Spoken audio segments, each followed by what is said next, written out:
આવી રહી છે કે આવતા અઠવાડિયામાં જાહેર થઈ શકે છે ચૂંટણી। ઝી 24 કલાક પર મોટી ખબર। બજેટ સત્ર શરૂ થાય તે પહેલા ચૂંટણી પ્રક્રિયા પૂર્ણ થવાની શક્યતાઓ છે। ખેડા જિલ્લા પંચાયતની ચૂંટણી પણ સાથે થશે। જૂનાગઢ કોર્પોરેશનની સામાન્ય ચૂંટણી પણ થશે અને 73 નગરપાલિકાઓની સામાન્ય અને પેટા ચૂંટણી માટે પણ તારીખ જાહેર થઈ શકે છે। તો એક મોટી ખબર, આવતા અઠવાડિયે કમુરદા પૂરા થઈ ગયા છે અને હવે ધમધમાટ સ્થાનિક સ્વરાજ્યની ચૂંટણી લઈને ઝી 24 કલાક પર આ મોટી ખબર। બજેટ સત્ર ચૂંટણી પ્રક્રિયા પૂર્ણ થવાની શક્યતાઓ જોવા આવી રહી છે। ખેડા જિલ્લા પંચાયતની ચૂંટણી પણ સાથે જ થશે। બનાસકાંઠા જિલ્લા પંચાયતની પણ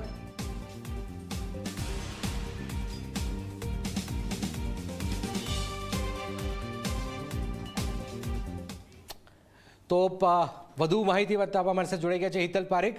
હિતલ, કઈ તારીખ આવી શકે છે? કારણ કે રાહ જોવાતી હતી પણ ચૂંટણીની બહુ પેચીદો મામલો છે આ, તો કોઈ તારીખ આવી છે અથવા આવતા અઠવાડિયે ફાઇનલ થઈ ગયું છે, ફાઇનલ મોહર વાગી ગઈ છે? હિતલ,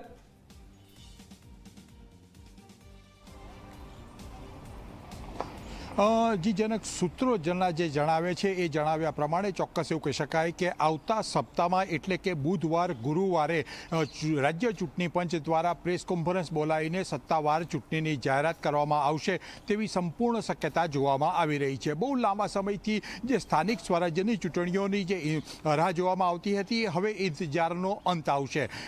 બુધવાર ગુરુવારે આ ચૂંટણીઓ જાહેર કરવામાં આવી શકે છે। આ ઉપરાંત સીધી રીતે જોવા જઈએ તો જે પ્રકારે ચૂંટણીનો કાર્યક્રમ બનાવવાની પ્રક્રિયા અત્યારે જોરશોરથી ચાલી રહી છે અને જે પ્રકારે આખરી મતદાર યાદી આવતીકાલે સીધી રીતે વાંધા સૂચનો જે આવ્યા છે એ બધા પ્રસિદ્ધ કરી દેવામાં આવશે અને ત્યાર પછી ચૂંટણી પ્રક્રિયામાં સીધી રીતે હાથ ધરવામાં આવશે। જે પ્રકારનો કાર્યક્રમ અત્યારે રચવામાં આવી રહ્યો છે અથવા કાર્યક્રમ બનાવવાની કવાયત હાથ ધરવામાં આવી છે એ રીતે જોવા જઈએ તો સીધી રીતે બુધવાર ગુરુવારે સત્તાવાર રીતે જાહેર કરવામાં આવે। 29 તારીખ થી 30 તારીખની આસપાસ ચૂંટણીનું જાહેરનામું પ્રસિદ્ધ કરવામાં આવે એટલે ત્યારથી ઉમેદવારી ફોર્મ ભરવાની શરૂઆત પણ સ્થાનિક સ્વરાજ્યની ચૂંટણીમાં થઈ જાય એ પ્રકારની વિગતો અત્યારે મળી રહી છે। સ્વાભાવિક છે કે જ્યારે જાહેરનામું પ્રસિદ્ધ થતું હોય છે ત્યારથી 10 દિવસનો સમય આપવામાં આવતો હોય છે, રજાઓને બાદ કરતાનો 10 દિવસનો સમય હોય છે અને આ સમયને બાદ કર્યા પછી એટલે એક સંભવિત વાત એવી છે કે 16 તારીખની આસપાસ સીધી રીતે ચૂંટણી પ્રક્રિયા પૂર્ણ કરી દેવામાં આવે એટલે કે 14 તારીખ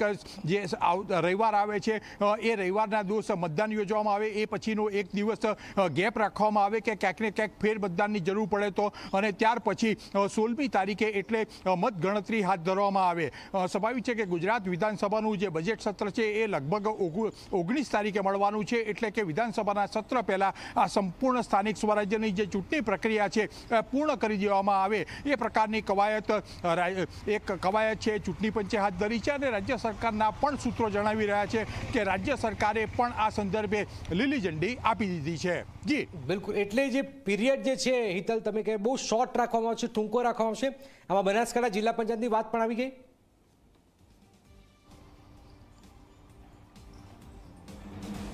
નહીં, ચોક્કસ એવું કહી શકાય કે અત્યારે જે નવરચિત મહાનગરપાલિકાઓ છે કે જે જિલ્લા પંચાયતો છે એની વાત આ ચૂંટણીમાં સમાવેશ કરવામાં નહીં આવે।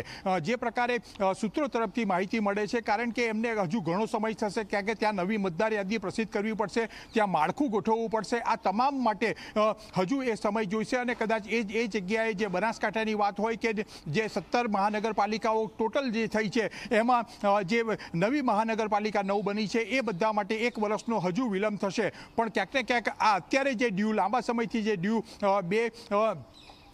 એક ખેડા જિલ્લા પંચાયત છે અને જૂનાગઢ મહાનગરપાલિકા જે છે એની ચૂંટણીઓ આ વખતે સ્થાનિક સ્વરાજ્યની ચૂંટણીઓ સાથે જાહેર કરી દેવામાં આવશે। જી જરા, બિલકુલ બિલકુલ, એક મોટી ખબર હિતલ આપી રહ્યા છે ઝી 24 કલાક પર। હિતલ પારીખ જે ગાંધીનગરથી મોટી ખબર આપી છે કે આવનારા આગામી સપ્તાહમાં ગમે તે ક્ષણે જેની રાહ ઘણા સમયથી જોવાઈ રહી છે એ ચૂંટણીનો રણટંકાર વાગી જશે। આ ખબર પર ઝી 24 કલાકની ખાસ નજર છે। અન્ય સમાચારની વાત કરીએ